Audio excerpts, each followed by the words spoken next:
Bonsoir madame, bonsoir monsieur. Cet épisode est sponsorisé par Red Shadow Legends. Red Shadow Legends est un jeu pour mobile? Non, c'est des conneries. Bonsoir madame, bonsoir monsieur. Nous sommes en situation critique. Et ce soir à mes côtés, Last Action Hero, Gabriel. Salut. Et Dodgeball, même pas mal, Frédéric. Merci. Salut. Donc, situation critique était une... Oui, je voulais dire, je suis Thomas. Last Action Hero... Situation critique est une petite émission entre potes où on parle de films. Ce soir, on parle de Starship Troopers, un choix de moi. Sans faire long, j'ai choisi parce que c'est un de mes films préférés et je pense qu'il y a plein de choses à discuter dessus. Je vais vite faire un petit résumé, comme d'habitude. Nous sommes dans un monde américano-futuriste et on suit John Rico, qui, à la fin de son enseignement scolaire secondaire, décide de rejoindre l'armée pour suivre sa copine Carmen. Après que Rico ait suivi son entraînement, une guerre interplanétaire avec une race d'extraterrestres arachnides se déclenche. On suit le déroulement de ce conflit et de son impact sur Rico, Carmen et d'autres personnages. Pour commencer, je vais vous poser la question essentielle que pose ce film. Team Carmen ou Team Dizzy? Frédéric? Quand même Team Rico, je pense. Non, je veux dire, tu vois, mets-toi à sa place, qui Team Carmen ou Team Dizzy? Donc là, je vais te dire, j'ai bien compris. Moi, a priori, c'est vrai que j'avais regardé ce film à la base pour Denise Richards, donc je t'avoue que c'était quand j'étais ado, c'était quelque chose que j'aimais beaucoup, donc tout à fait Team Carmen. Mais dans ce film, en la revoyant, je pense qu'elle avait comme seul attribut de réussir à sourire. Ça m'a un peu agacé, donc j'ai changé ma cutie, disons. Ça marche. Gabriel? Team Carmen? Je dirais Dizzy. Ça marche. Bah, ouais, voilà. Quand j'étais très jeune, j'étais Team Carmen et comme j'ai rien appris d'Eternal Sunshine, bah, je reste toujours Team Carmen parce que c'est celle qui survit à la fin. On peut parler justement d'un aspect qui saute aux yeux dès le début du film, c'est ce côté un peu le choix des acteurs et la manière dont c'est filmé, la manière dont c'est joué, c'est très Beverly Hills des années 90, c'est très série sitcom de cette époque-là. On a même le personnage de Zander qui est donc le rival amoureux, on va dire, de Rico. Mais je crois qu'ils ont tous joué dans ces séries-là. Pour une bonne partie en tout cas. Mais lui, en l'occurrence, Zander, il a joué dans Melrose Place, l'acteur. Mais c'est surtout qu'en fait, il a l'air d'avoir 35 ans quand il est étudiant adolescent, quoi. Et c'est le Luc Perry du film. Donc ça donne toute une certaine teinte à ce film qui est clairement assez volontaire. Mais est-ce que vous, ça vous fait rire, ça vous plaît, ça vous gêne? Comment vous le ressentiez à l'époque? Parce que c'est un film qui est sorti il y a plus de 20 ans. Et comment vous le ressentez maintenant, ça, Fred, par exemple? Moi, alors, je l'ai revu avec beaucoup de plaisir. C'est-à-dire que tout ce côté justement acteur de série Z m'a plu parce que je trouve que c'est quand même très bien maîtrisé. On reste dans un film avec de la science-fiction et un côté série Z, mais il y a des personnages qui sont très caricaturaux, qui ont un côté vraiment... ouais, c'est vraiment de vraies caricatures, mais qui sont assez sympathiques. On s'attache à peu près à chaque personnage. C'est fait assez intelligemment. La mise en scène, en fait, est très bonne. Donc, même si les personnages sont pas dingos, on s'y attache. Donc, plutôt du plaisir à ce niveau-là. Les personnages sont bien trouvés. Ouais, toi, Gab, qu'est-ce que t'en as pensé de cet aspect-là? Je suis plutôt d'accord avec Fred, mais après, je trouve qu'après, sur la durée, que c'est un peu chiant, quoi, sur la fin. Parce que justement, comme après, c'est voulu, hein, toute la démarche est totalement assumée et voulue. Mais seulement que, après, sur la fin, c'est un peu chiant, justement, ces personnages lisses qui sont très peu développés finalement au niveau de leur psyché. Donc, ouais, au début, c'est marrant, c'est vrai, c'est bien amené, mais après, c'est un peu chiant sur la fin. Bah ouais, comme tu dis, sur la fin, en fait, tu es censé subir des émotions un peu plus fortes que sur le début, tu vois. Et c'est vrai que comme c'est des personnages assez lisses, qui n'ont pas la profondeur que tu peux attendre pour t'identifier à eux en tant qu'adulte, tu vois, du coup, ça tape pas aussi fort que ça voudrait, mais en même temps, comme tu dis, c'est en partie volontaire. Mais par contre, je pense que ça marche très bien sur les adolescents. Enfin, moi, ça va très bien marcher sur moi, adolescent, pour m'identifier à Rico, quoi. Par exemple. C'est con, hein, parce que j'ai rien en commun avec lui, mais... À part le béret. Ah, alors moi, je l'ai pas du tout perçu justement dans un film d'identification. Je l'ai vu vraiment comme un film totalement, où tout est volontaire. dans le but d'avoir des personnages qui sont très caricaturaux, mais qui n'empêche ne sont pas peu sympathiques. Il y a certains films qui existent dans lesquels ils te font aussi dans le même esprit, ils essayent de faire un peu. Je crois que c'était le film là avec les nazis sur la Lune. Il y a un film avec les nazis sur la Lune où ils ont fait exprès en caricature. Ça devient très agaçant, les personnages deviennent très insupportables. Là, pas du tout, en fait. C'est ce qui est assez différent et c'est ce qui est assez maîtrisé, c'est de réussir à faire quelque chose avec un aspect comique sans qu'il devienne lourdingue, pesant, que ça soit un peu chaque fois le même personnage qui sort sa petite blague après. C'est pas trop le cas, en fait. C'est pour ça il y a presque une subtilité dans la grossièreté qui m'a plu dans ce film. Hmm. Je pense qu'il y a un aspect qui peut se comparer aux bonnes parodies dans le sens où c'est à la fois. Alors, en fait, on va rentrer un peu dans le prochain sujet en même temps, du coup, qui est la question de parler de ce film comme film de guerre. Je pense que c'est à la fois un bon film de guerre et un bon film anti-guerre, tu vois. Il ne caricature, il caricature les choses, mais il les rend pas. Il n'a pas de haine nécessairement par rapport à ce qu'il décrit, tu vois. Une bonne parodie, elle sait jouer les codes de sa parodie pour en faire un film que tu pourrais regarder si tu sais pas. Tu pourrais regarder sans en rire et dire ah ouais, et sincèrement y croire, quoi. Je pense à des trucs comme Hot Shots ou à Galaxy Quest où tu marches dans le film en dehors du fait que ça moque des codes. Et là, en dehors du fait que ça utilise des films de guerre pour critiquer les films de guerre, ou la guerre en général, ça a quand même une certaine. Bah, je vais y revenir plus tard plus en détail, mais je pense que oui, il y a de la sincérité, il y a du cynisme et de la sincérité par rapport à ce que le film essaie de dire, en fait. Et oui, voilà, en parlant de films de guerre, Gabriel, on a parlé récemment du fait que toi, tu aimais les films de guerre. Je t'avais dit, moi, pas trop. Et j'avais pas nécessairement réalisé que ce film, qui est un de mes films préférés, est un film de guerre, vraiment, sur plein d'aspects. On retrouve énormément de codes dès le début de la carrière de Rico. Ouais, je le trouve vraiment bien fait sur ce niveau-là. Toi qui aimes les films de guerre, Gab, je sais pas ce que t'en penses, du coup. Ouais, il est plutôt bien fait. Après, justement, je crois que comment dire, l'aspect parodique ou plutôt pastiche, plutôt, parce qu'il parle plutôt de pastiche plus que de parodie, parce que justement, comme tu disais, ils essaient pas de se moquer en fait des codes de films de super-héros, enfin de blockbuster ou de guerre, mais plutôt d'utiliser ces codes pour mieux critiquer en fait le militarisme ou l'impérialisme de la société américaine. Donc oui, non, c'est plutôt bien fait, mais après justement, comme il exagère un peu tout l'aspect guerre et tout l'aspect film de guerre, en fait, comment dire, ça,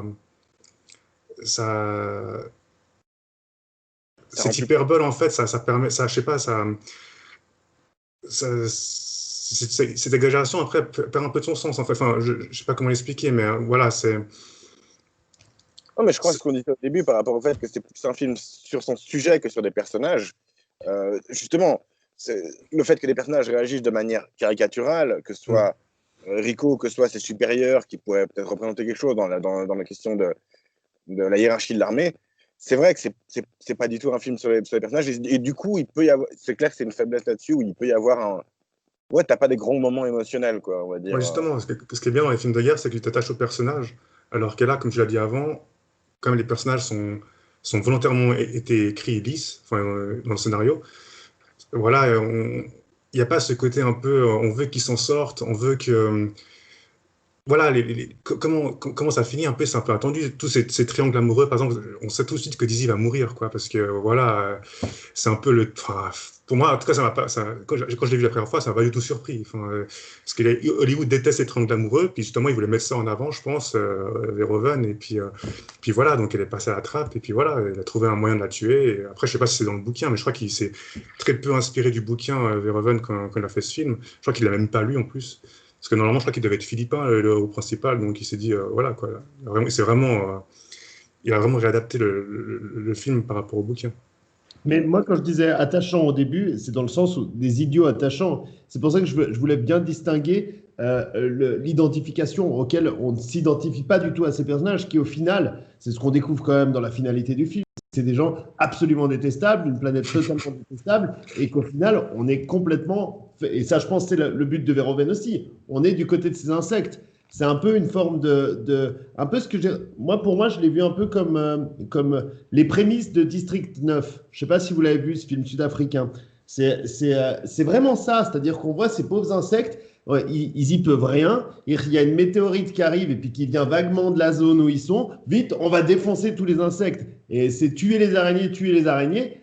Et ils y peuvent absolument rien, ces trucs. C'est un autre débat. Après, je pense qu'on pourra parler des extraterrestres. Mais juste pour dire, c'est vraiment ça. C'est quand je dis attachant, c'est attachant, comme le mot est à la mode aujourd'hui. C'est dans le sens, oui, ils sont assez sympathiques.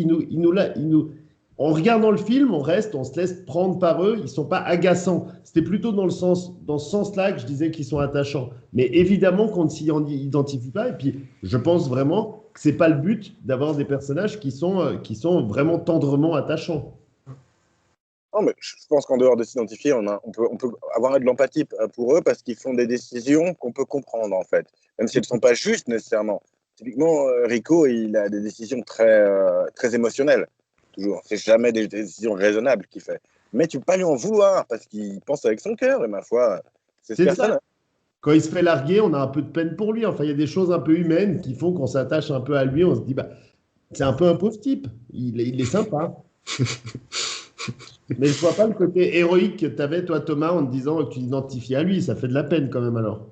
Mec, j'avais 12 ans, quoi. Enfin, je veux dire, quand le film est sorti, j'avais 12 ans. Je veux dire, Ah oui, tu l'as vraiment vu tout jeune. ouais, je l'ai vu tout jeune. Ok. Et je pense que ce film, en fait, justement, dans ce que tu dis, Fred, on reviendra sur la question de l'adaptation du film par rapport au livre que moi, je l'ai pas lu et que, comme tu dis, le réalisateur il a commencé à le lire, ça lui a fait chier, il a dit non, on va faire autre chose. Mais oui, voilà. En fait, il y a tout un côté de ce film qui est on peut faire beaucoup de théories du complot dessus, en fait. Justement, la question qu'est-ce que ce film te raconte, en fait? Est-ce que c'est l'histoire vraie de ces personnages ou est-ce que c'est l'histoire comme elle est présentée par le gouvernement et par la fédération? En fait, c'est un film qui, de manière très grossière, des fois il a le très très gros, comme tu disais, Gabriel, te dit on parle de propagande dans ce film. Mais il y a aussi dans des manières beaucoup plus subtiles que c'est presque lui-même un film de propagande. Donc là, il pourrait être utilisé comme film de recrutement pour moi. Et pour beaucoup de lectures de ce film, il y a beaucoup de mecs qui disent mais leur société, elle est géniale. Nique les insectes, quoi. Et c'est justement, je pense que ça présente une certaine. Il y a une double lecture de ce film qui est vraiment facile selon ton développement à toi, en fait. Mais je pense qu'en première lecture, il est quand même réussi comme film de guerre de recrutement, d'encouragement de la guerre. Mais que oui, là où je trouve plus intéressant, c'est justement que c'est toujours sous-jacent un peu ce côté, même si c'est quand même assez gras à des moments, c'est quand même très clair. Ce côté anti-guerre, par exemple. À la fin de la phase de recrutement, le mec, il y a un mec qui les félicite d'avoir rejoint telle ou telle armée, et le mec qui félicite Rico d'avoir rejoint l'armée d'infanterie, il dit ça a fait de moi l'homme que je suis, et il a une prothèse et il a 2 jambes en moins, quoi.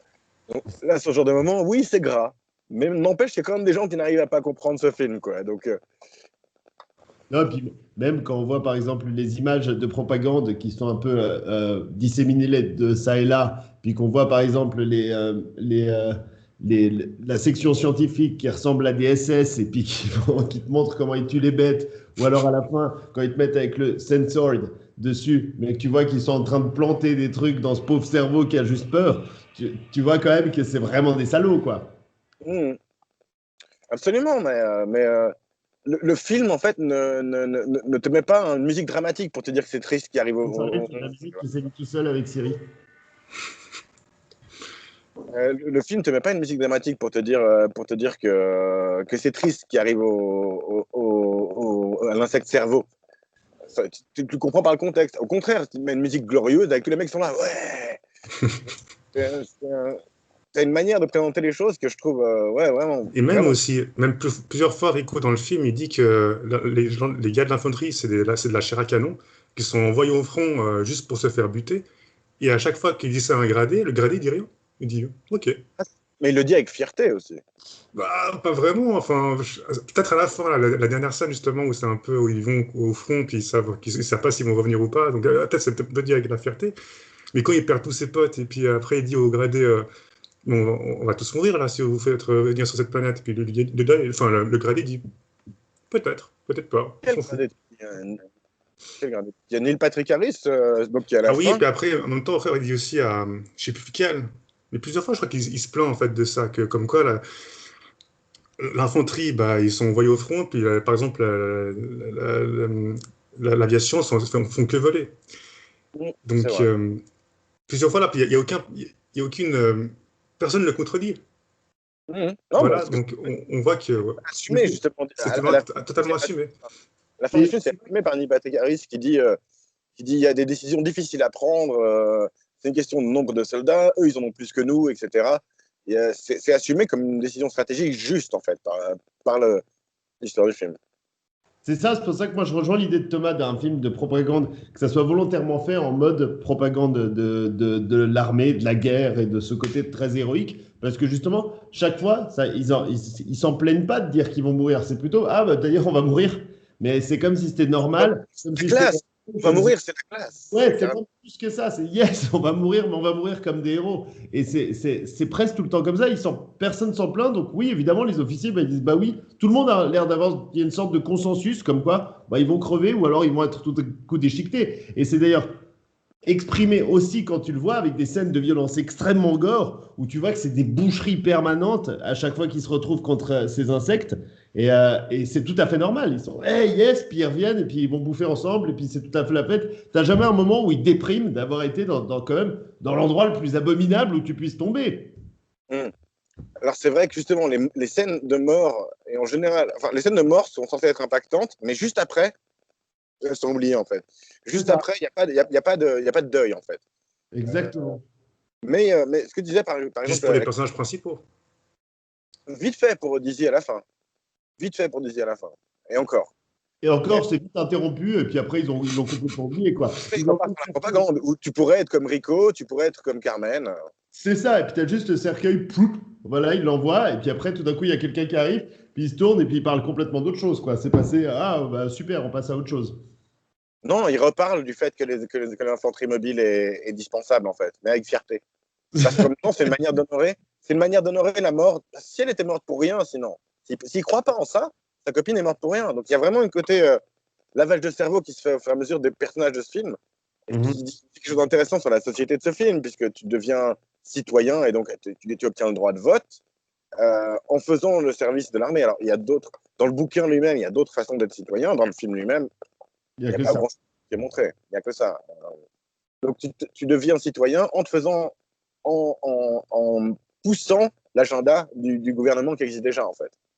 Donc ça crée une forme de cercle vertueux, entre guillemets, au gouvernement, mais cercle vicieux pour les autres, quoi. C'est Il y a vrai. plein de choses qui se. Tu parlais du gore. Le gore, pour moi, je le trouve efficace dans ce film. On a vu pas mal de gore déjà dans différents films, mais le gore, je le trouve efficace parce qu'on. Déjà, c'est des effets pratiques pour beaucoup. Et tu vois la souffrance des personnages qui subissent la violence, en fait. Alors que dans beaucoup d'autres films, c'est juste là, quoi.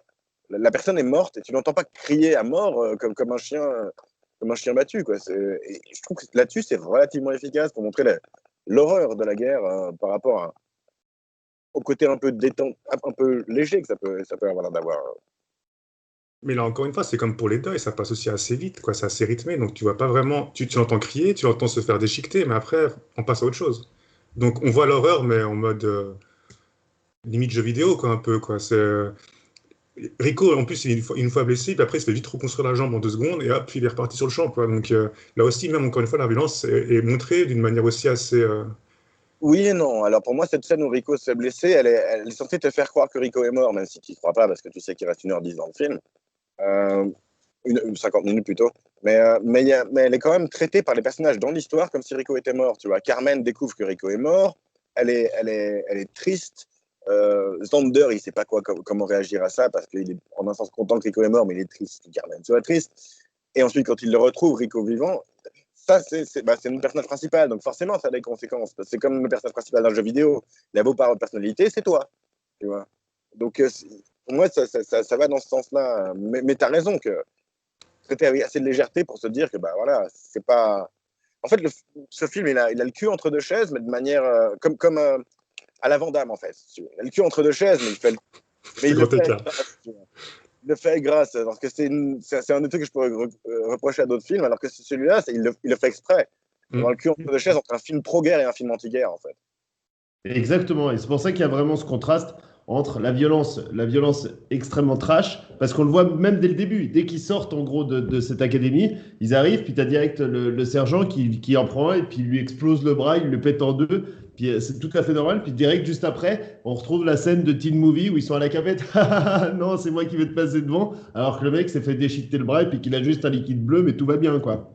Et c'est vrai que c'est un peu tout le temps ça, c'est un peu ce Van Damme très juste, comme tu dis, Thomas, où on est dans l'ultra gore, donc le trash de la guerre, quelque chose qui est censé être abominable, et puis tout de suite après, le côté un peu festif et normal, comme si on retrouvait une petite teen movie dans un collège, quoi. Comme si c'était la norme. C'est ça, exactement. Exactement.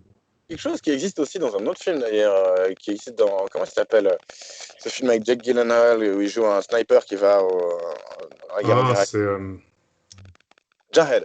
Jared, ouais.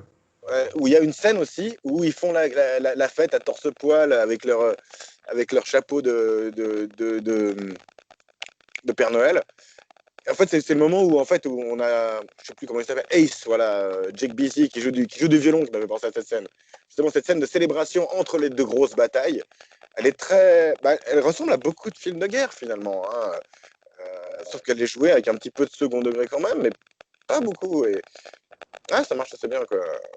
Ça marche bien, mais une célébration, c'est normal. C'est ça qu'il faut nuancer. La célébration, c'est normal, c'est une façon d'expier un peu toute cette souffrance-là. Mais parce que normalement, dans tous les films de guerre, justement, il y a ces scènes-là, parce que justement, tu as normalement une atmosphère très lourde.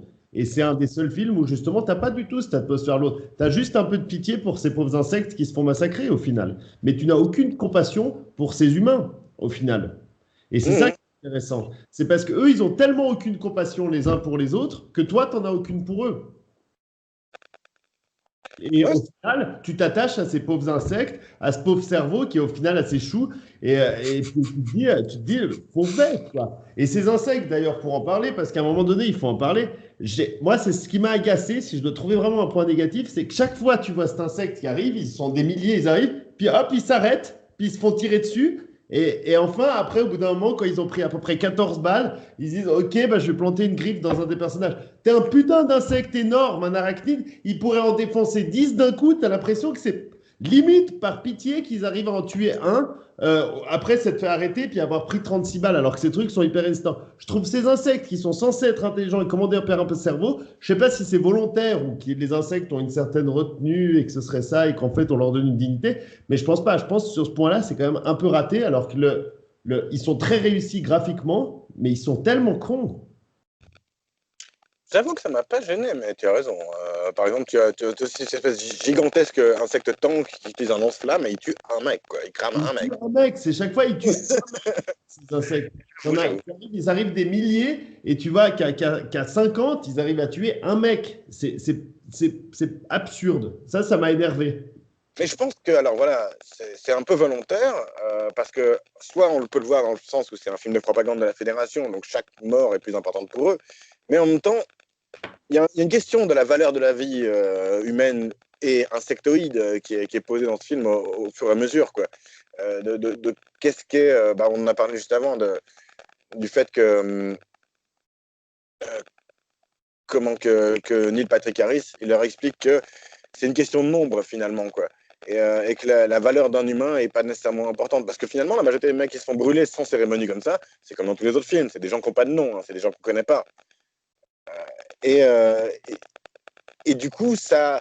Ouais, voilà, je pense que c'est volontaire, justement, à nouveau, dans le sens où ils ont pris des arachnides parce que, en tant qu'humain, on s'attache aux personnages humanoïdes, comme dans Avatar, on s'attache aux personnages mammifères, on va dire, comme dans plein de films d'extermination de la faune, mais on s'attache beaucoup moins facilement à des insectes, en fait.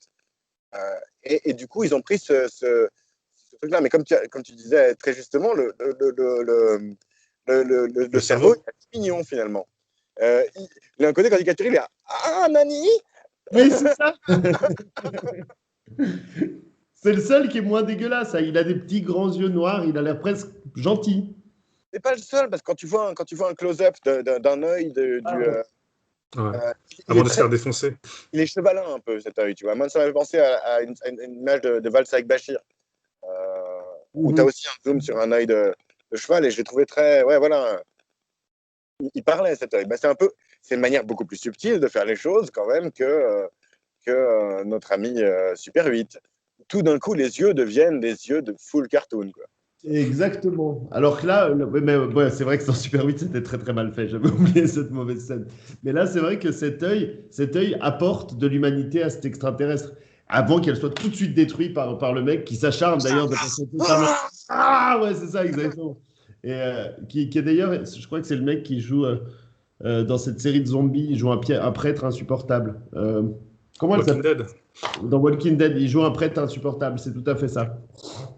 Mais pas mauvais acteurs, ils sont tous un peu mauvais, mais sans être gênants. Parce que c'est vrai que, par exemple, Denise Richards, elle est trop nulle comme actrice. Moi, je n'avais pas réalisé comme elle était nulle. Et elle fait que sourire tout le film. Elle fait juste sourire ou être triste. Mais elle a à peu près aucune autre expression. Euh, et c'est vrai que c'était intéressant de voir justement. C'est là où on voit tout le talent de Verhoeven, c'est qu'il a presque exprès utilisé des acteurs mauvais pour servir un rôle. Je pense qu'il serait, dans tout autre film, il serait peut-être pas adapté. Alors que là, en fait, c'est mieux d'avoir ce type d'acteur un peu caricaturaux. Enfin, le mec à rien avec sa grosse mâchoire, enfin, qui est vraiment la totale. Denise Richards, qui est vraiment la bonasse extrême, mais qui est un peu conne. Ils vont très, très, très bien, en fait, dans ces rôles-là. Et je pense que des gens de meilleurs acteurs auraient été moins adaptés, peut-être plus mauvais dans ces rôles. Vous voyez ce que je veux dire? C'est assez Ah, paradoxal. mais c'était tout à fait assumé de Revan, je crois. C'était vraiment, il voulait vraiment mettre un blond, enfin, vraiment le cliché de l'acteur, le premier rôle dans un blockbuster, blond, avec justement la mâchoire carrée, et puis après mettre des bonasses en premier rôle aussi. Donc, non, c'est tout à fait assumé, je crois, de Verhoeven. Je pense que justement, c'est dans sa démarche, justement, de faire une satire, donc d'exagérer les codes du blockbuster pour justement mieux encore mettre en avant, justement, tout ce qu'il voulait critiquer. Bah, c'est réussi. Mais je pense je pense que c'est injuste, justement, de critiquer les performances des acteurs qu'on pourrait causer comme mauvaises, parce qu'il leur a demandé d'être comme ça aussi, il leur a demandé d'avoir de la nuance. Donc. Mais, mais, euh, mais je pense que tu as raison, un truc que j'avais pas nécessairement percuté, c'est vrai que cette critique, entre guillemets, de la guerre et du film de guerre, elle s'apporte aussi à une critique du cinéma, où le cinéma américain typique est très... sur les gentils, ils sont justifiés, même s'ils font des trucs un peu louches, c'est justifié, parce qu'ils le font pour le bien, quoi. Et c'est vrai, je pense que ça s'applique aussi là-dessus, et j'avais pas nécessairement... Euh, vu cet aspect que le film hollywoodien est un film de propagande, dans le sens, quoi, en général. Ouais, il cultive toujours un idéal, enfin, il met toujours en avant un idéal qu'il faut défendre. Et surtout les films où il y a des super-héros, en plus. Actuellement, c'est encore pire maintenant, les films de blockbuster. Mm. Donc, où justement, ils défendent un idéal qu'il faut protéger, la liberté, tout ça, et que voilà, c'est vrai qu'ils défendent une certaine forme de comment dire, De d'idée, propagande, quoi. c'est C'est comme ça. ça. C'est de la soft propagande, hein, je veux dire, c'est pas des mecs qui font partie d'une organisation qui ont décidé de sponsoriser Marvel et Disney, peut-être, j'en sais rien, mais c'est pas la question. Le mec qui a sa vision artistique que dénoncer tel truc et parler des trucs sur son peuple de tel truc, ça peut tout à fait, c'est une forme de propagande, parce que ça peut aller dans tel ou tel sens, enfin, ça interroge finalement le rôle des films en tant que message et en tant que, ouais, qui peuvent être utilisés comme instrument. Là, c'est très, très, très gras à nouveau, mais je pense que ça pose plus de questions plus profondes sur le cinéma en général. Mm. Oui, il y a un truc par rapport à ça que je trouve intéressant.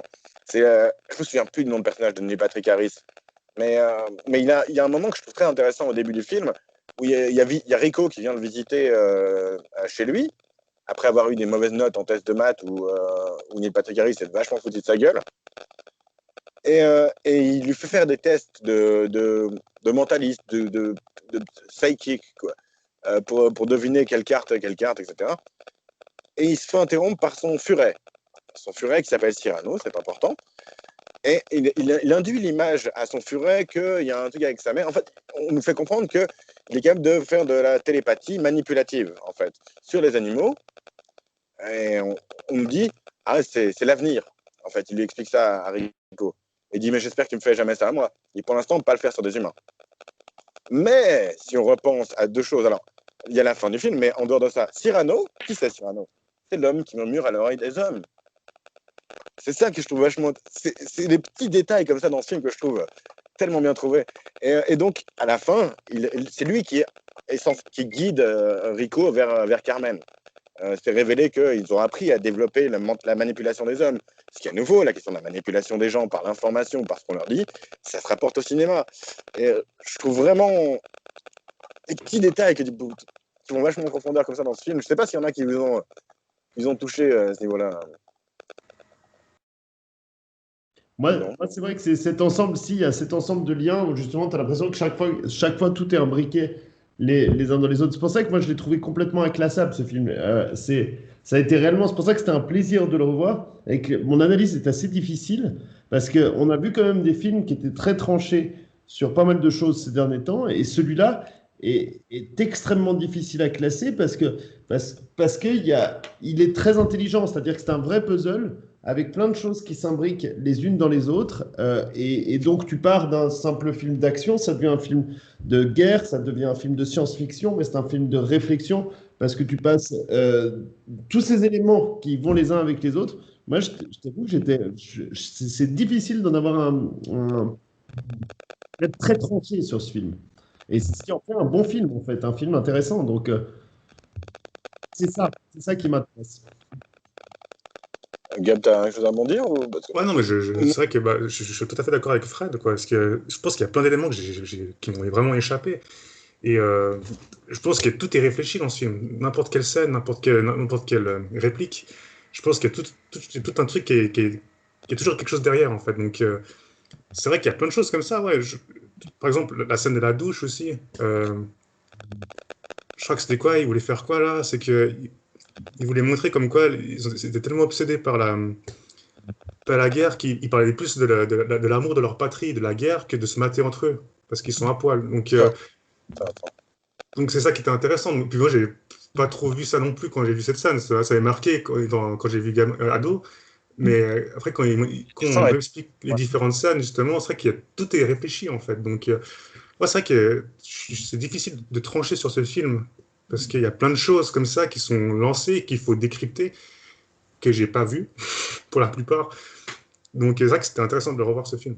Et ça montre aussi à quel point on est devenu pudibond, parce que là, il n'y avait aucune gêne à montrer des seins à cette époque, c'était tout à fait normal, et c'était pourtant un film assez grand public.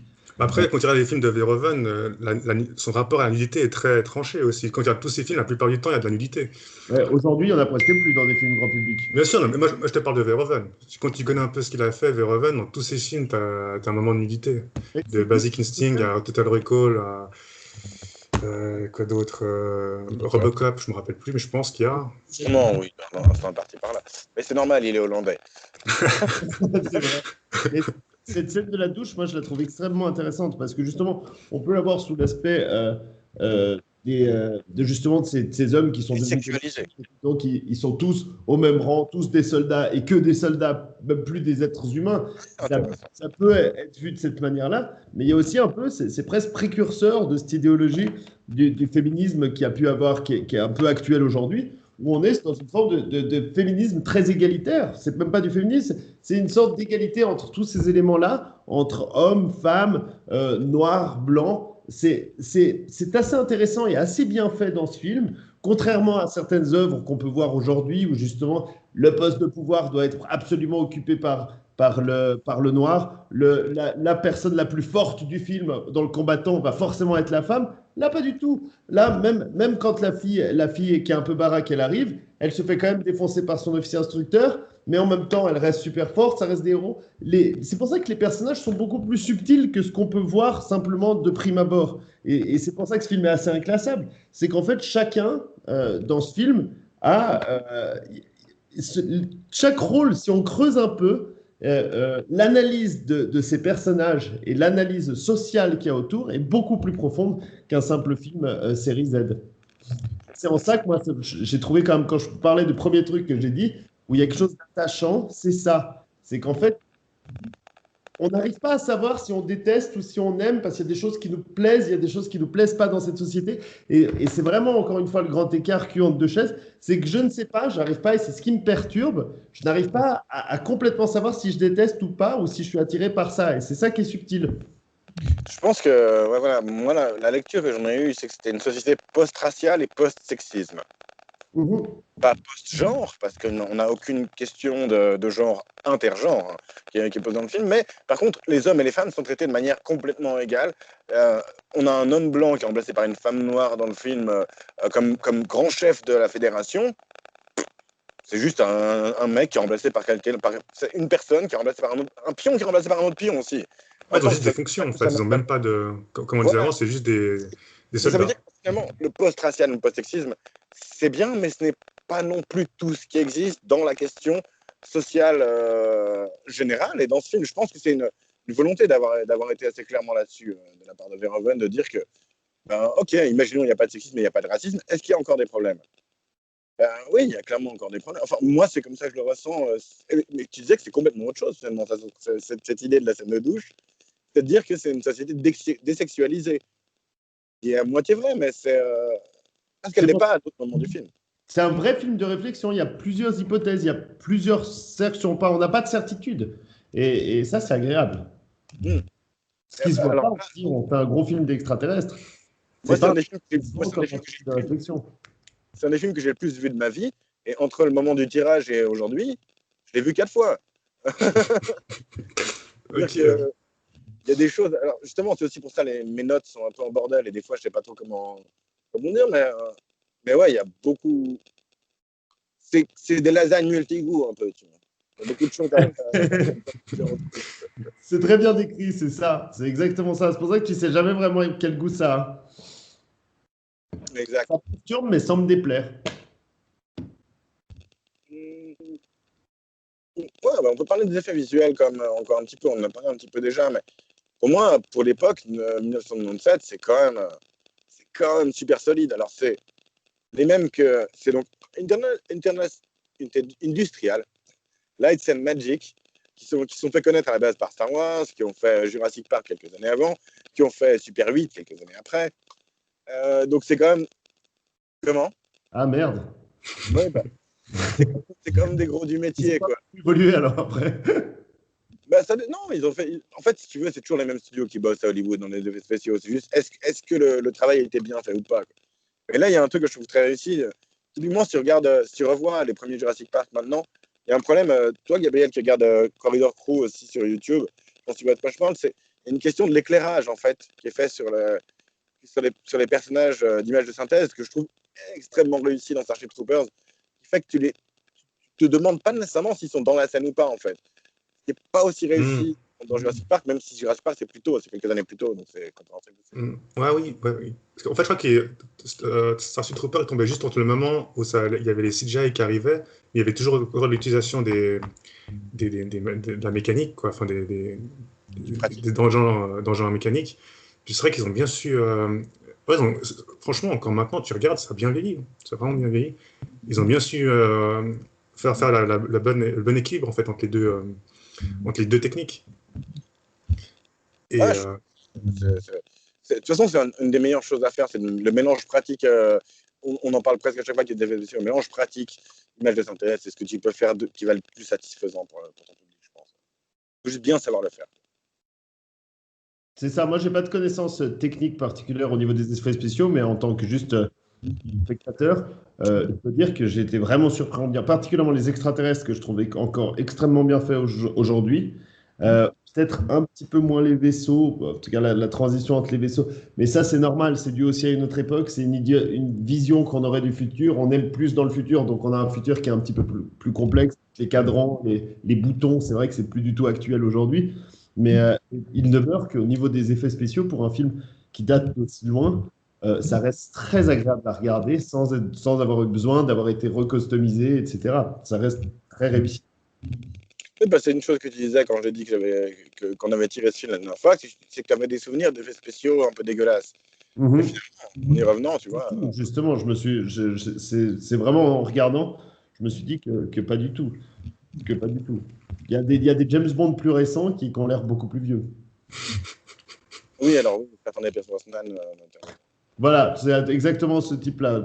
Les Pierce Brosnan ont l'air vraiment d'un autre temps. Là, les effets spéciaux ont l'air d'un autre temps. Là, pas du tout. Surtout les extraterrestres. Vraiment, les extraterrestres, je trouve qu'ils sont restés. Je sais pas comment ils faisaient déjà pour mélanger les images de synthèse avec les corps qui étaient élevés, mais ça reste très réussi.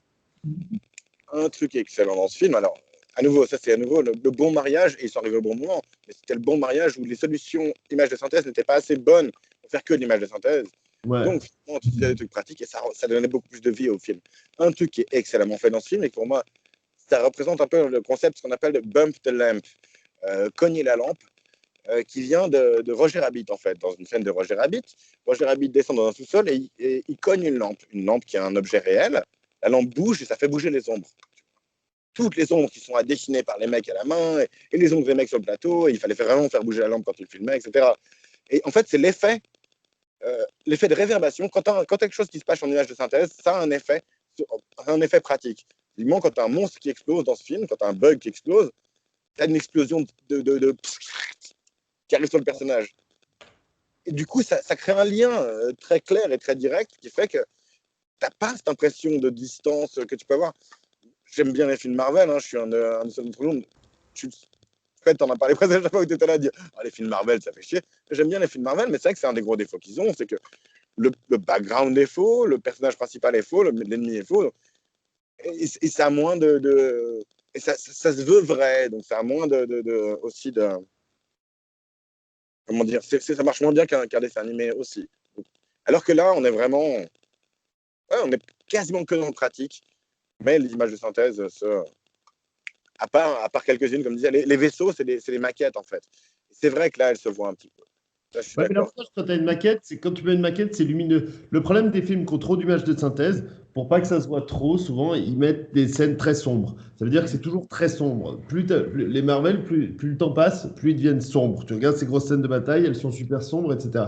Bon, au bout d'un moment, ça a tendance à m'endormir et puis ça a tendance à pas me prendre. J'ai besoin d'avoir des éclairs de lumière, des trucs qui m'explosent la gueule. Et justement, le mélange image de synthèse et réalité te donne un peu des élans de lumière qui sont agréables et qui se perdent maintenant qu'on a de moins en moins dans les films Marvel. Tu regardes les films Marvel, à part les scènes où ils sont entre eux, les scènes de comédie qui sont très lumineuses, ils essayent de compenser en faisant des choses dans des champs ou bien dans des maisons, etc. La plupart des scènes, les scènes d'action, sont quand même sont quand même assez noires, assez peu lumineuses.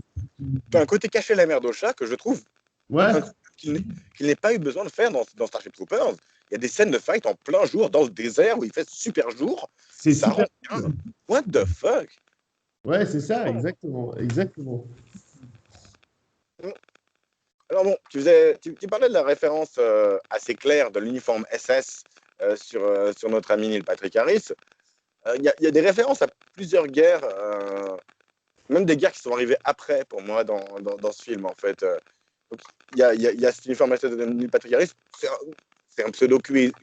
Hein. Est-ce que vous avez vu d'autres références Ouais, à bah, la je pense guerre que américaine ou autre pour moi, quand ils sont enfermés dans le fort, ça fait assez fort à la mot, tu vois, un truc dans cet esprit, où ils sont, on défend le machin, etc. Et encore une fois, dans le côté très héroïque, toujours, alors qu'en fait, c'est une boucherie, et puis que ces pauvres bêtes, elles foncent juste comme des débiles.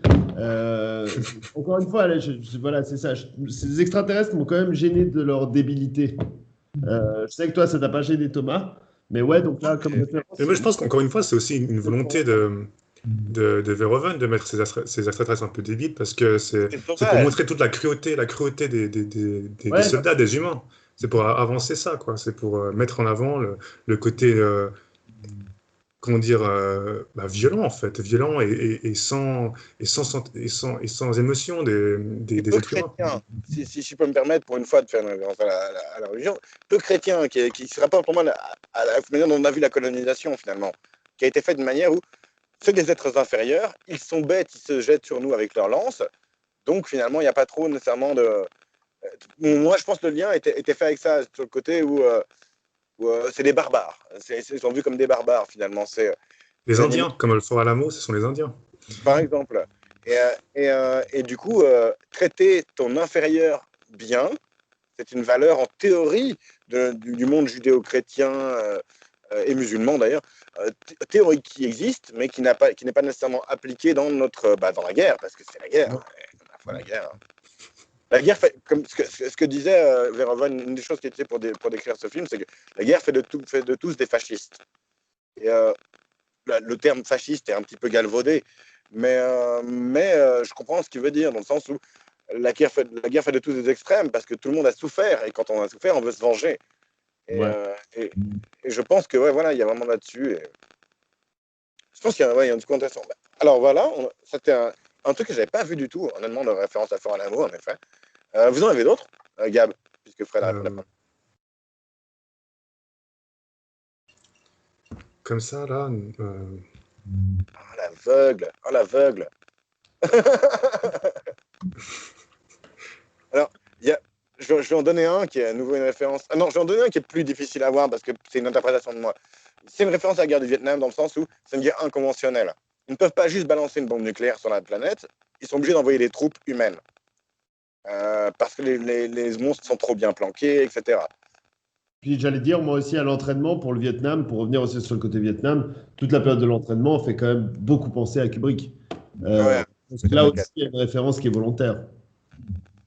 Ouais, mais de toute façon, l'acteur est. On reviendra sur d'autres acteurs, mais l'acteur Clancy Brown qui fait le sergent instructeur. Do you get me? Il est excellent, quoi. Il est tellement à 4 tonnes, c'est parfait. Mais oui, là, exactement. C'est aussi un symbole de la guerre du Vietnam. Je ne sais pas s'il y avait le sergent instructeur comme ça, justement, avant la guerre du Vietnam. C'est vrai que c'est l'image qui nous a été mise par cette guerre-là. On l'a, voilà, dans le film de Kubrick, c'est comme ça qu'on le voit. On le voit qu'avec le « So yes, sir !» et puis la moitié débile. Je pense avant, on avait peut-être un peu moins ça. Je sais pas les films sur 39-45, s'il y avait déjà un peu. Il me semble que c'est quand même typé du Vietnam. De toute façon, la guerre du Vietnam, de toute façon, n'importe quel film sur la guerre est impacté par la guerre du Vietnam parce que la guerre du Vietnam est connue comme la première guerre filmée, en fait. Et du coup, la première guerre où on avait autant de proximité avec ce qui se passait, quoi. Du coup, même si ça existait avant les sergents instructeurs, c'est clairement une référence au film de guerre et donc à la référence à la guerre du Vietnam.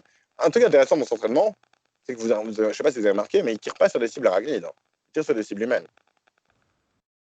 C'est pas qui fight, mais donc on a cette image de finalement cette société, ce qu'on appelle une société de type 1 ou type 2 même. Non, même type 3 dans la science-fiction. C'est-à-dire que type 0, c'est la société humaine sur Terre est unifiée. C'est un truc qui est déjà réalistiquement impossible, mais c'est la science-fiction.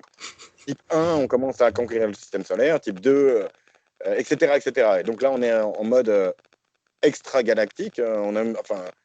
Et du coup, on est en type 3. Mais cette société type 1, elle est quand même inexistante déjà dans ce monde, je pense. Où on ne voit qu'une toute petite tranche de ce camembert de monde, finalement. C'est vrai.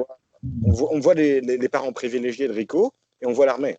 C'est après tout, finalement. Je crois qu'il part du principe que justement la Terre est en paix, que tout le monde est. Je crois qu'il y a le gouvernement fédéral, enfin je sais plus comment ils appellent ça, mais voilà, c'est un truc qui représente toute la Terre. Mais alors pourquoi ils s'entraînent sur des cibles humaines? C'est ça qui est bizarre. Et puis on le sait pas.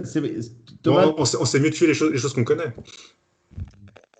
Ouais, non, je pense que c'est intéressant ce qu'il dit. C'est comme la seule image qu'on voit du monde autre de la caserne, c'est juste les parents de Rico, et puis tout le monde dit à Rico que c'est un fils à papa, c'est un fils de bourgeois. Donc on voit que dans le côté film de propagande encore qu'évoquait Thomas, c'est aussi un élément intéressant, c'est qu'on voit que la meilleure famille, mais on ne sait pas si ça se trouve s'il y a des bidonvilles atroces, si en fait la vie sur Terre est un infâme, une chose infâme. On justement, on le sait pas. On le sait pas. Ah, c'est intéressant. C'est bien qu'on le sache pas. Ouais, exactement. Il y a du world building, on voit beaucoup de choses de ce monde, mais il y a beaucoup de choses qu'on ne voit pas et qui sont laissées libres à ton imagination. Pardon, c'est pour ça que j'ai jamais eu aucun intérêt à regarder. Après, dans ce film, il y a un parti pris, justement. Il y a le parti pris de l'armée et du gouvernement, et puis on voit que ce que voit Rico, finalement. On suit Rico dans ses aventures, finalement. Donc, je pense que c'est fait exprès aussi. C'est très, on voit vraiment à travers ce personnage-là. C'est ce que je dis, pour moi, c'est bien. Hein. Limiter son point de vue, de toute façon, dans l'art, les limitations peuvent être vachement intéressantes parce que ça pose toujours la question de ce qu'il y a autour. Mais bon. C'est la réflexion. Ce que j'ai aimé, c'est que c'est un rare film où on parle 2 fois de notre ville, quand même. Il y a un moment donné, quand tout ça se passe, ils se disent est-ce que c'est Genève? T'as Rico qui dit ça en voyant, parce que c'est Buenos Aires, il dit est-ce que c'est Genève? Puis après, tu vois que les grands généraux, quand ils parlent de Genève. Donc ça fait quand même deux références à notre ville, ça c'est quand même un bon point. Je vais quand même vite faire revenir aux références aux différentes guerres qu'il y a eu. Il y a une référence à la Deuxième Guerre mondiale qui est, pour moi, c'est clair, qui est les débarquements de troupes, en fait, sont faits sur des trucs qui ressemblent vraiment aux débarquements de troupes américains en France, tu vois. Sauf que c'est des trucs qui volent, mais c'est juste des troupes qui sont attachées sur un truc, qui sont là, et qui crèvent de peur, etc. Et je pense que ça, c'est une image qu'il a voulu ramener aussi. Un autre truc qui est pour moi la première guerre du Golfe. La première guerre du Golfe, je pense que c'est la première guerre que nous autres avons vue à la télé dans notre génération. Et une des images marquantes, c'était les images de DCA dans le ciel. Vous savez, ces images vertes. Ces images de... Et pour moi, ça rappelle vachement ça, les envois... insectes, là, les gros trucs qui envoient les trucs bleus. Ouais. Les faits foireux.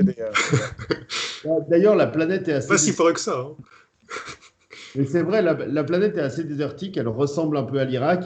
On a un peu ces scènes qu'on voyait en Irak avec justement les troupes de soldats qui partent avec d'autres caméramans, où c'était justement, ça je pense c'est aussi une critique que fait Verhoeven, c'est un peu cette guerre filmée, ces éléments, genre avec les journalistiques. Si on le voit comme l'idée de Thomas, c'est-à-dire comme un film de propagande, c'est vraiment genre, ils vont plus près de la guerre, ils nous apportent toutes ces choses-là. Et on les voit, tu vois le mec qui se fait massacrer, puis tu vois le mec qui continue à filmer. Et je pense que ça, c'est pas anodin. C'est aussi ce qu'il y avait dans ces guerres. L'image avant tout, montrer. L'humain n'existe plus. Et on continue, je pense que c'est vraiment une des bases de ce film. Il n'y a plus d'humain, plus d'humanité. L'humanité a complètement disparu dans ce film. C'est des machines de combat, mais il y a presque plus rien. Tout ce qui fait, en tout cas, ce qu'on considère comme l'humanité au sens noble. Oui, mais alors, ils font du faux semblant là-dessus. Hein. Rico est amoureux, Rico baise, Rico a des amis.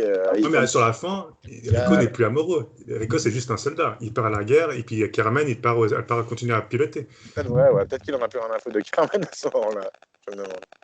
Ils sont chacun dans leur truc, ils ont tous leur rôle. Ce sont des robots, des soldats. C'est ça. Une autre chose à noter quand même au niveau pour moi de ce que ça parle des guerres, ça parle des guerres qui vont arriver au futur et ça parle de ce qui est arrivé dans le futur de ce film. Et mini parenthèse par rapport à leur perte d'humanité, on le voit d'ailleurs même à la fin, justement à travers le contrôle de Neil Patrick Harris, c'est cool. Ils sont plus que des instruments et tu ne sais pas exactement quel est le rôle obscur de ces gens-là, mais c'est vraiment ça, c'est d'en faire des machines de guerre uniquement. Et on néglige un peu ce côté-là, mais peut-être c'est aussi cette équipe-là qui font que petit à petit deviennent beaucoup moins humains. Et ils en rigolent. Ah, bah oui. Il a l'air de plus en plus sadique, mais c'est possible aussi. Ils sont rendus moins humains par leur système, clairement. Par le système ou par justement cette manipulation de l'esprit. Plus direct, tu dis, ouais. Mais pour moi, ce film, il parle d'événements guerriers et militaires futurs qui sont passés après lui. C'est-à-dire que pour moi, Buenos Aires est quand même très comparable au 11 septembre. Au niveau de comment se déroulent les choses après, de comment l'événement est utilisé pour justifier qu'on pourrait par exemple prendre la guerre en Irak en 2003, c'est assez similaire. Et c'est comparable aussi à l'attaque de diplomates à Benghazi, qui a eu pas mal d'années plus tard. Simplement par le fait que quand les Américains parlent de Benghazi, s'ils disent Benghazi dans une phrase, ils ne parlent pas de la ville. Ils ne parlent pas de la ville en Libye. Ils parlent de cet incident-là. Si les personnages dans le film parlent de Buenos Aires, ils ne parlent pas de la ville qui a été détruite. Ils parlent de l'incident rapport à ce truc militaire. Il y a un côté très... la manière dont sont gérées les news et la manière dont ça a reflété, ou justifié... en même temps, le 11 septembre, c'est Pearl Harbor .2 à un certain niveau. Donc, j'ai trouvé intéressant que ça puisse... que ça reflète des choses qui n'étaient pas encore arrivées, en fait, dans ce film, quoi. Je pense qu'il voulait montrer justement qu'ils utilisent n'importe quel prétexte pour aller faire la guerre. C'est pas n'importe quel prétexte, mais ouais. Il y a quand même quelques minutes. Techniquement, les arachnides n'ont pas attaqué la Terre. C'est juste qu'ils balancent des météorites comme ça au bol, et puis pas de chance, c'est tombé sur la Terre. Mais voilà. Et on ne sait même pas si c'est balance. Ils nous disent juste qu'il y a un astéroïde qui vient de la zone où il y a la planète. C'est ça. On ne sait rien, tu vois. Donc, ils utilisent n'importe quel prétexte. C'est encore une fois, ils critiquent l'armée et le militarisme. Et l'impérialisme, surtout. L'impérialisme. On fait n'importe quoi pour envahir la galaxie. Voilà, c'est ça que je pense qu'il voulait montrer, que voilà, c'est vraiment. Mais après, le film, c'est pas vraiment, ça l'est jamais dit parce que c'est la propagande justement. Il veut mettre ça en avant la propagande, donc ils nous disent qu'on a été attaqué, on a été attaqué par les arachnides, mais à aucun moment c'est prouvé. Exact. Quand on le voit après avec les enfants qui écrasent les insectes, tuez les insectes, tuez les C'est insectes, ça. hyper hystérique. Ah sur les insectes, c'est vraiment totalement ça. Alors il y a eu un astéroïde qui est arrivé, mais ils y peuvent rien. Puis comme les petites blattes qu'il y a sur la Terre qui sont là depuis des milliers d'années, elles y peuvent absolument rien. La putain de propagande. Cette scène, on dirait qu'elle sort de South Park, quoi. C'est marrant. Complètement. Avec les gamins qui tiennent le fusil aussi, c'est fou, quoi. Ah oui, c'est la toute première scène où tu vois les gosses et puis ils sont tous. Quand t'as le gosse qui a un fusil, puis c'est la fête. Ouais, c'est bien fait. Merde, j'avais un truc que j'ai oublié. Qu'est-ce qu'on disait juste avant les gamins, justement? Je sais plus. Putain. On parlait de prétexte, septembre. C'était le 11 septembre. Alors, là où c'est intéressant, c'est que tu vois, ça nous amène, comme a amené le 11 septembre à beaucoup de gens en réalité, même si on va mettre un astérisque, que c'est pas mon cas, et que hein, ça a amené beaucoup de gens à se poser des questions sur la théorie du complot. Le film amène, ce film crée des complotistes, ce film crée des soldats, ce film crée des fans de cinéma, et il amène plein de questions à se poser en fait, justement. Parce que le complot, on le voit pas s'il y a un complot, on le voit pas du tout dans le film. Mais l'absence d'information, ce que disait Donald Rumsfeld, la preuve d'absence n'est pas l'absence de preuve. Non, l'absence de preuve n'est pas la preuve d'absence. Dans le sens où c'est pas parce qu'on n'a rien trouvé qu'il n'y a rien. C'est très bon. Et il y a ce qu'on sait qu'on ne sait pas, et ce qu'on ne sait pas qu'on ne sait pas. Donald Rumsfeld a dit des choses très intéressantes et qui se rapportent notamment à ce film, je trouve. Mais c'est d'un cynisme absolu, c'est très bon comme phrase. Je pense que, voilà, pour reparler justement du côté propagande et film anti-guerre, c'est Truffaut qui a été mal compris, qui a été mal répété par Roger Ebert, qui est un des plus grands critiques du cinéma, les deux sont des plus grands critiques du cinéma, qui a dit que c'était impossible de faire un film anti-guerre. En réalité, ce qu'a dit Truffaut, c'est montrer quelque chose, c'est l'ennoblir. Mais bon, on comprend le concept derrière, que c'est juste. Est-ce que d'après vous, c'est un film anti-guerre réussi? Est-ce que ça marche pour dire que la guerre, c'est mal? Très réussi. Mais après, je sais pas. Alors là, c'est vraiment une interprétation personnelle. C'est pour ça que je dis sur ce film, il est difficile d'affirmer des généralités. C'est vraiment une interprétation. C'est presque des interprétations personnelles, vu que je pense qu'on peut avoir plein de choses différentes. Mais pour moi, oui, parce que j'ai ressenti, comme je vous dis, j'ai ressenti de la pitié pour ces insectes, alors qu'ils ne sont pas extrêmement sympathiques, du dégoût pour ces soldats. Chacun qui soit pilote, soit tous, je les vois comme des apprentis. Ces camps d'entraînement, je les trouve détestables, avec cette humiliation permanente, avec cette voie de la honte si tu quittes ces éléments-là. À tous les niveaux de cette guerre, c'est extrêmement malsain et extrêmement. Ça se fonde sur la stupidité des gens et le mépris des uns des autres. A priori, oui, moi je trouve que c'est un film de guerre, d'un film anti-guerre très réussi, tout en étant un film très plaisant de guerre, parce que quand on regarde un film de guerre, on sait que c'est un film, donc ça veut dire qu'on sait qu'on est loin de la réalité, et donc c'est vrai que les scènes d'action, moi, m'ont beaucoup plu et m'ont plutôt porté. Donc c'est un très bon film anti-guerre, alors qu'on réfléchit, c'est un bon film de guerre, juste visuellement parlant. Il y a rien. Je pense que c'est. Il a pas, en tout cas, ouais, je trouve que c'est un bon film de guerre, mais je crois que le message n'a pas très bien passé. Il n'est pas très bien passé parce que quand il est sorti, le film, la plupart des gens ont vu que c'était juste un film nazi. Donc, un bon film anti-guerre doit se faire comprendre que c'est un film anti-guerre. Donc, du coup, je crois que comme le message n'a pas bien passé, je crois que ça n'a pas très bien. Enfin, non, donc il n'a pas joué son rôle de film anti-guerre, vu que pas beaucoup de monde l'a compris à l'époque. Même les critiques l'ont même aussi démoli. En plus, ça a niqué complètement comment dire, son merchandising, enfin quand il voulait faire vendre le film après ouais, dans le reste en Europe en tout cas. Donc voilà, donc je crois que on peut dire que non, finalement, parce que comme le message n'a pas passé auprès du grand public en tout cas, donc non, c'est pas un bon film anti-guerre. Mais c'est pour ça que j'ai précisé que ça peut être personnel et que Ouais. justement, on peut pas en vouloir.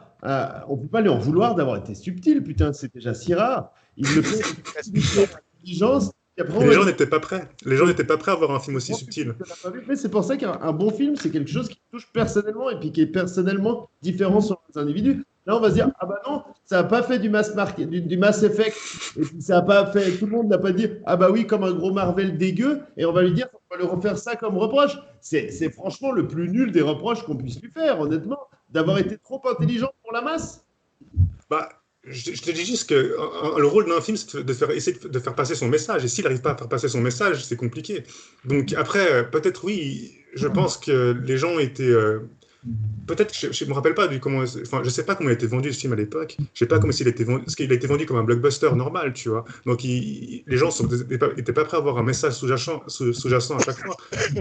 Donc S'il n'avait pas fait de cette manière, on l'aurait accusé d'être caricatural. Franchement, je préfère quelqu'un qui est subtil et que tout le monde ne comprend pas. il a été accusé d'être caricatural, justement. Bah ouais, mais il aurait été. Ça veut dire que si les ficelles étaient trop grosses, on aurait été les premiers à dire putain, les ficelles sont grosses, c'est caricatural. Mais justement, le problème, je pense qu'il a eu, Verhoeven, c'est qu'il a mis tellement les ficelles grosses que c'est dû à enfin, il a rendu subtil les grosses ficelles. Enfin, je sais pas comment l'expliquer. Donc il a tellement exagéré en fait, il a fait tellement une hyperbole sur le blockbuster et les films de guerre que ça en devient subtil. Voilà, je pense enfin, je sais pas si je me suis fait comprendre. Je pense qu'en tout cas, je pense que les deux choses que vous dites donnent crédence à ce que moi je pense, c'est que il y a plusieurs lectures à ce film de toute façon, comme disait Fred, mais surtout, si ce film te donne envie d'aller faire la guerre, si ce film te dit je suis pro-nazi, bah, il a raison aussi. Dans le sens où c'est ce que voulait faire comprendre Verhoeven en faisant un film de propagande, anti-propagande en même temps. C'est une des choses qu'on peut reprocher à des films comme Scarface ou autres, de dire de faire une apologie en faisant une critique. Comme dit justement Sacha Truffaut, montrer quelque chose, c'est l'ennoblir. Mais pour moi, il joue assez bien avec le concept pour qu'on ne puisse pas lui reconnaître ça comme un défaut, en fait. Mais je suis d'accord que ça a sûrement amené autant de gens à s'engager qu'à être anti-guerre. C'est ça qui est intéressant. C'est vrai que la comparaison avec Scarface, c'est très bonne. Scarface, c'est pareil.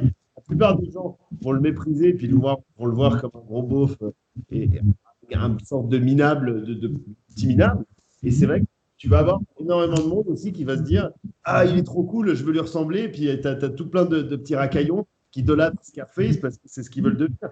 Et on ne fait pas le reproche à Scarface d'avoir justement d'être le cul en française. Moi, oui, c'est là où je suis hypocrite. C'est que je fais ce reproche à Scarface, mais je ne le fais pas à Starship Troopers, parce que pour moi, ça fait partie du propos de Starship Troopers.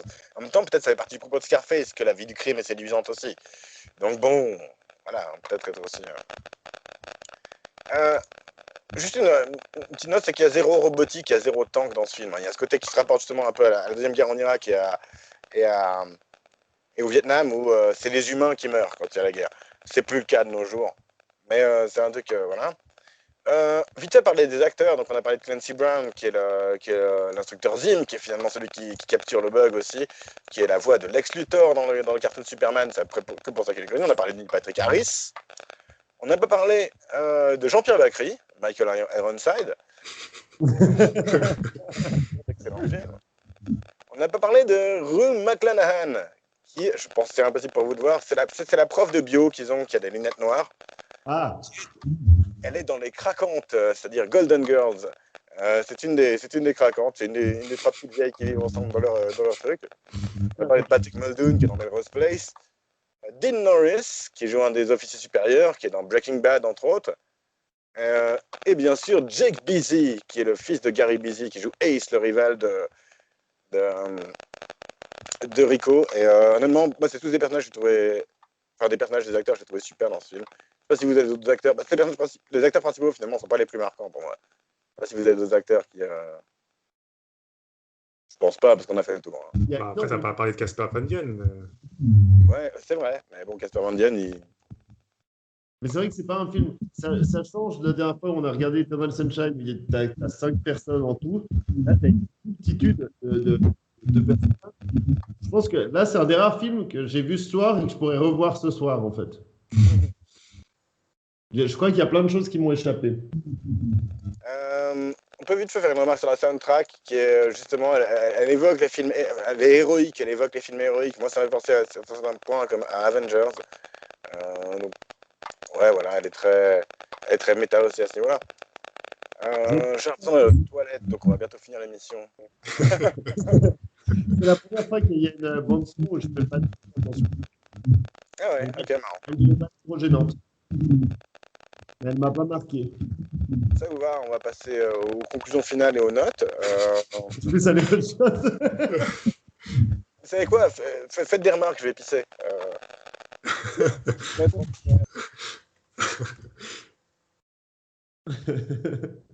Ouais. Il est reparti, ok, d'accord. Il a quand même coupé la caméra et puis son micro, c'est quand même plus Ouais, aimable. c'est cool, ouais.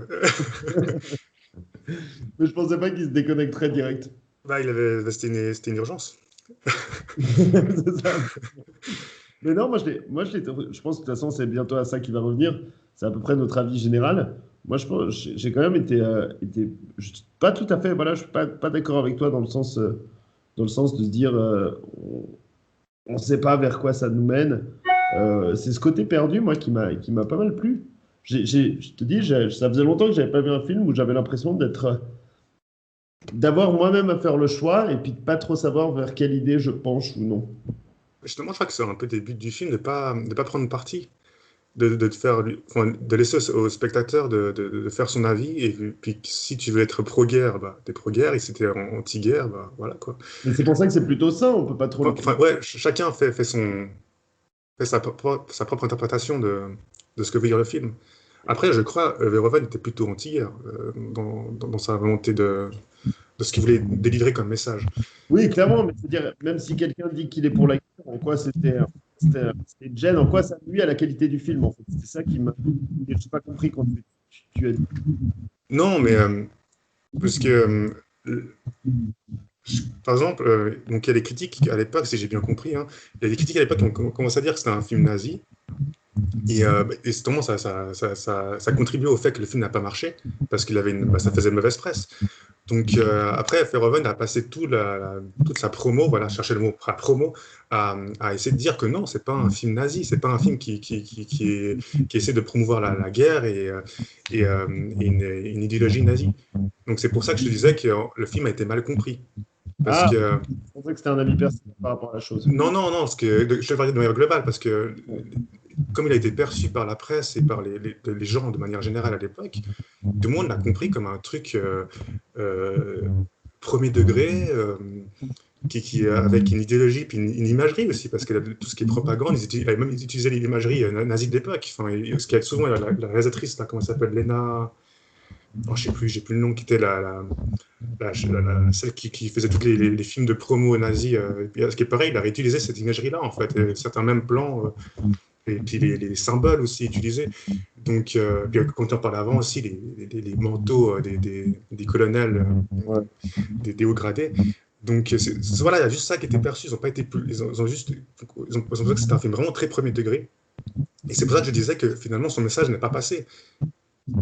Toute la subtilité du film qu'il a voulu mettre en avant n'est pas passée à l'époque. Et c'est ça que je disais, en fait. Donc, pour moi, le but d'un film, c'est de faire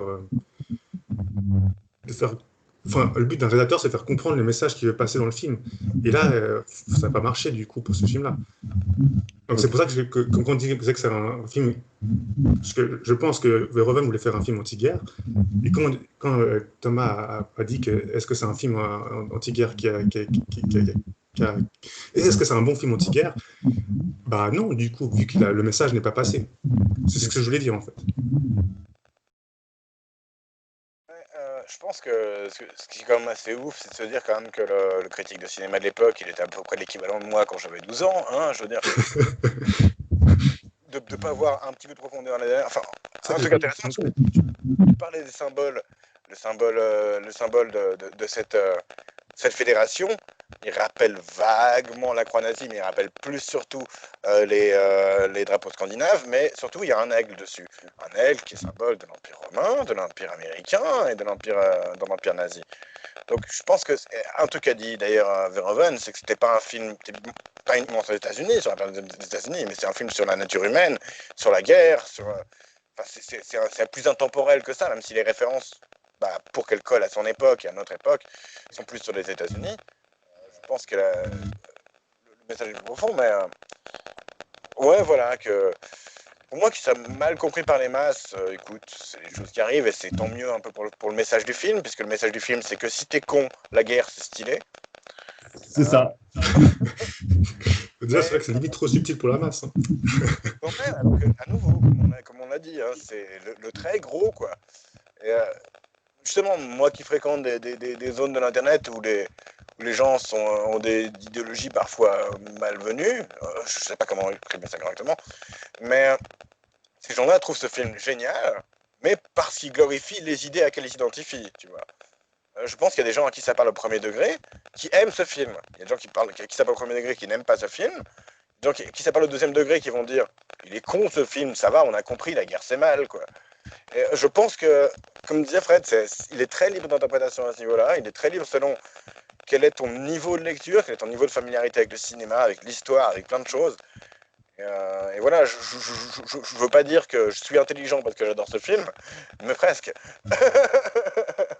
Non, mais il est tellement complet, il y a tellement de univers différents. Même, ils ont un sport qui a été créé juste pour le film. Comme on disait, la scène des douches, rien que sur la scène des douches et sur ce qui est fait de cette manière-là, on pourrait avoir un débat d'une demi-heure. Franchement, c'est assez brillant sur plein d'aspects. Bon, sur le sport qu'ils ont créé, vite fait, hein, c'est un sorte de football américain en mode fluo, quoi. J'ai pas dit qu'on allait débattre une demi-heure sur le sport. Et un sport pour le truc, ça, on est tout à fait d'accord. Moi, quand j'avais 12 ans, je trouvais ça stylé. C'est américain où les mecs ils font des sauts périlleux par-dessus les autres.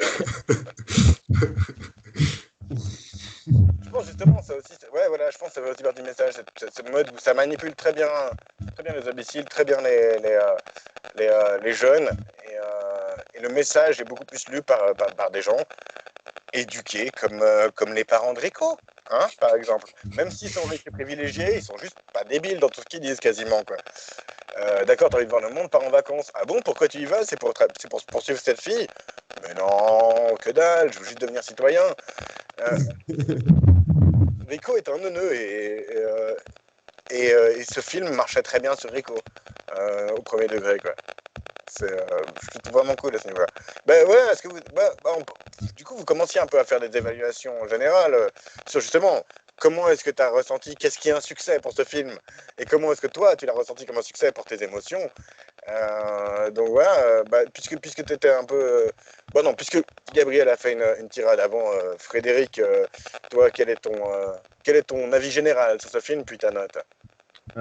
Alors moi, l'avis global, justement, étant donné qu'il y a ce côté plein de niveaux différents, je dois dire que j'ai un avis extrêmement positif que j'avais pas eu en fait au final. Les fois où je l'avais vu que j'avais regardé un peu comme ça, j'y avais pas fait attention, vu comment voilà, pauvre extraterrestre, gentil machin, mais j'ai pas essayé de l'analyser. Et là, pour que je dise, justement, je crois que j'ai pas de souvenir d'avoir eu un film que j'ai eu envie de regarder juste après l'avoir vu. Pour ça, pour moi, c'est quelque chose d'extrêmement positif. Ça veut dire qu'il y a encore des subtilités qu'on dû m'échapper. Dont on a parlé ce soir. Donc, je pense que déjà, pour moi, un film intelligent, c'est un bon film. C'est déjà une base que le film prétend avoir. Donc, ça, j'ai un avis très positif. Je pense qu'il y avait quand même quelques longueurs sur la deuxième partie. C'est-à-dire des scènes de combat, à un moment donné, on a compris. Les extraterrestres moins agacés, peut-être que c'est voulu, quand même un peu agacés de par leur nullité. Ils sont vraiment trop pourris. Alors qu'ils pourraient être trop stylés, je pense qu'ils mériteraient quand même, c'est quand même des bêtes un peu méchantes. Les scènes ont été un peu plus violentes. Donc je pense qu'ils mettent 8. Ça marche. 8 sur 10 pour Frédéric, qui a beaucoup apprécié. Et toi, Gabriel? Bah, globalement, j'ai plus ou moins le même avis que Fred, que justement le fait la démarche qu'il a fait, Paul Verhoeven, par rapport à faire une hyperbole sur les blockbusters, tout ça, sur la fin, ça commence à être un peu lourd. Toute la deuxième partie, justement, sur ces batailles et tout ça, puis sur le fait, voilà, que il aplatit, enfin, il lisse les personnages un maximum pour mieux mettre en avant la satire. Donc je trouve ça un peu, justement, au bout d'un moment, c'est comme si c'était un sketch trop long. Donc au bout d'un moment, tu as compris la mécanique, donc c'est bon, voilà, c'est un peu fatigant. Donc pour ça, voilà, j'ai bien aimé le film, mais pour ça, c'est vrai que j'abaisserais aussi un peu la note. Donc je voulais mettre 8, mais ça me saoule d'avoir la même note que Fred. Donc je vais mettre 7. Ah. Ouais, bah, je comprends. Ah, c'est quand même. C'est un peu sévère, mais après, je peux comprendre que de toute façon, c'est au niveau de... ça se veut aussi film d'entertainment en fait. Et pour moi, il réussit quand même là-dessus, mais c'est vrai que quand tu l'analyses, il n'est pas entertaining, et quand tu l'analyses pas, il est entertaining en un sens. Mais ouais, je comprends ce que vous dites sur les longueurs sur la deuxième partie. Après, voilà, moi je lui pardonne un peu tout à ce film parce que je l'aimais quand j'étais ado, parce que j'ai appris beaucoup dessus quand j'étais adulte. D'ailleurs, il n'y a pas tout que c'est moi qui ai découvert par moi-même, hein. Il y a des choses que j'ai découvert par d'autres gens. Si vous voulez, il y a un lien intéressant dans la description. Euh, mais, euh, mais vraiment, pour moi, la majorité des critiques qu'on peut lui faire sont compensées par le fait que tu peux dire ouais, mais c'est fait exprès. Et c'est pas dans un sens où un film fait exprès mal, ça veut dire quelque chose en fait. Mais après, je suis d'accord que les longueurs, c'est la deuxième partie. Une partie de la deuxième partie, comme je trouve assez réussie, c'est la mort de Dizzy, qui est sale, qui est moche. Elle a les dents pleines de sang. C'est pas la mort d'Aerys, tu vois, Fred, dans Final Fantasy VII. C'est beaucoup plus. Il y a une certaine violence qui existe quand même là-dedans. Mais, ouais, voilà. Donc, moi, de toute Je sais façon. pas, comparé à d'autres morts, elle reste entière déjà, donc c'est déjà pas mal. Oui, mais du coup, elle peut parler avant de mourir. Du coup, elle peut donner des regrets, elle peut donner un deuil. Tu vois, c'est ce qu'on voit après. Oui, c'est vrai, c'est vrai. Mais ouais, je comprends toute votre critique. Moi, je lui pardonne tout à ce film et je lui donne un 10 sur 10. C'est comme ça. Que c'est étonnant. Ouais, bah, je vous l'avais annoncé, hein. Non, Simplement, dans notre discussion la dernière fois post-émission, on a parlé du fait que je serais intéressé de voir ce que c'est un 10 sur 10 pour vous. Bah, j'ai dit, bah voilà, vous verrez la prochaine fois. Donc, c'est vrai que c'était un en peu fait, affiché, mais ouais. c'est pas très juste parce que la première moitié est tellement dense. C'est surtout pour la première moitié que je regarde. Je pense que c'est un peu là où il faut toutes les moitiés. C'est tellement dense qu'en fait, si la deuxième partie peut-être sortie aurait été de très bonne qualité, je trouve qu'elle s'aplatit naturellement parce qu'il n'y a pas autant de contenu que dans Ouais, bah, ça se répète un peu en un sens. C'est vrai que ce que vous disiez, c'est assez juste, bah, dans le sens où, pour moi, il y a déjà un épilogue qui arrive quand Rico fait semblant de mourir, entre guillemets. Sans semblant d'avoir tué Rico, il y a déjà un épilogue émotionnel, en fait. Et la deuxième partie est un peu plus bizarre, c'est vrai. Je sais pas. Faudrait que je le revoie. C'est ça. Je disais une chose dont j'ai pas parlé, c'est que ce film, des années après avoir vu ce film, j'ai lu Les Fourmis de l'ami Bernard Werber. Et je pense que ça m'a aidé à voir ce film différemment et à lire Les Fourmis différemment aussi, dans le sens où de l'égal mais différent d'une autre espèce animale, etc. Quoi. Je sais pas pourquoi je suis retombé là-dessus sur mes notes, mais bon, voilà. Bon, on va finir un jour. Du coup, bah, on va passer au tirage. À moins que vous aviez des choses à ajouter sur une scène, sur un personnage, sur j'en sais rien. Sur l'achat de nouveaux écouteurs pour la prochaine fois. Ouais, la dernière fois que j'ai acheté des écouteurs. C'est toi qui as des problèmes de son. Tu vas réécouter, il y a des bons coups qui sortent aussi avec des haut-parleurs, des enceintes qui explosent. Et en même temps, il y a un crépitement. C'est profondément insupportable. C'est ma remarque pour la prochaine fois. Mais tu as bien fait. Fallait me le dire avant qu'on enregistre que c'était à ce moment-là. Mais c'est venu pendant, c'est venu pendant. Ah merde, dommage. Mais écoute, je sens que toi aussi t'as des soucis de son quand même. Ouais. Toi t'en as enfin t'entends des soucis de son Bon, on s'en fout, on parlera de ça après. Tirage. Ah, ça va pas coller, il fait froid, on est en septembre. Hop. Et je suis vraiment désolé pour mes problèmes de son, du coup, pour les 2-3 personnes qui nous regardent. Ah bah putain. C'est le dernier film que j'ai mis dans le chapeau. Je suis le premier à ne plus avoir de film dans le chapeau. Az Ember Tragediaya. Comment? Tragediaya. Tragedy of Man, de son titre en anglais. C'est un film d'animation hongrois. Parce que je voulais avoir le record aussi du film le plus obscur amené, malgré que le gars va essayer. Et je voulais mettre un film d'animation dedans. Trop bien, un film d'animation européen, ça nous change. Je me réjouis. Tout à fait. Alors le seul problème qu'il a, c'est qu'il n'a pas du tout été traduit en français, ni une VF, ni une VO sous-titrée. Donc il y a du hongrois sous-titré anglais sur YouTube, je vous enverrai le lien. C'est malheureusement le mieux qu'on peut faire. Mais voilà, c'est un film qui a l'air intéressant, qui est visuellement a l'air créatif et que moi je n'ai pas vu d'ailleurs aussi. J'ai vu des bouts et ça avait l'air cool. Ça peut être chiant, j'en sais rien puisque je l'ai pas vu. Mais je me réjouis en tout cas, c'est un truc, ça va vraiment changer l'ambiance que beaucoup de trucs qu'on a fait. Déjà, le premier film d'animation, et pour ça, c'est agréable, parce que je trouve que c'est un genre qui manque, et qui est un genre qu'on oublie un petit peu souvent, les films d'animation, alors que c'est un univers et une créativité qu'on ne peut pas trouver dans les films. Donc, pour ça, déjà, même si c'est un peu d'animation nulle, je serais content d'avoir eu un film d'animation parmi ces qu'on a là. Ouais, moi c'est un médium que j'apprécie vraiment et comme tu dis souvent il a l'image, c'est Pixar et c'est Disney, entre guillemets à raison parce que les gens s'intéressent pas nécessairement à grand chose, mais du coup ça c'est complètement différent et Miyazaki, ouais, quand même. On te connaît Miyazaki. c'est vrai. Les gens de moins de 40 ans quoi. Ouais, c'est vrai. Et toi Gab, ça t'inspire cette description? Non, mais c'est sûr que ça va changer un peu de ce qu'on a vu jusqu'à maintenant. Un film d'animation, déjà, rien que pour ça, moi, ça me va. Bah c'est cool. Oui, le titre enfin le titre et le film même, c'est une adaptation d'un poème moyenâgeux ou un truc comme ça, hongrois, qui s'appelle La tragédie de l'homme, dont je connais rien du tout. Du coup, c'est cool. Ouais, on a fait le tour.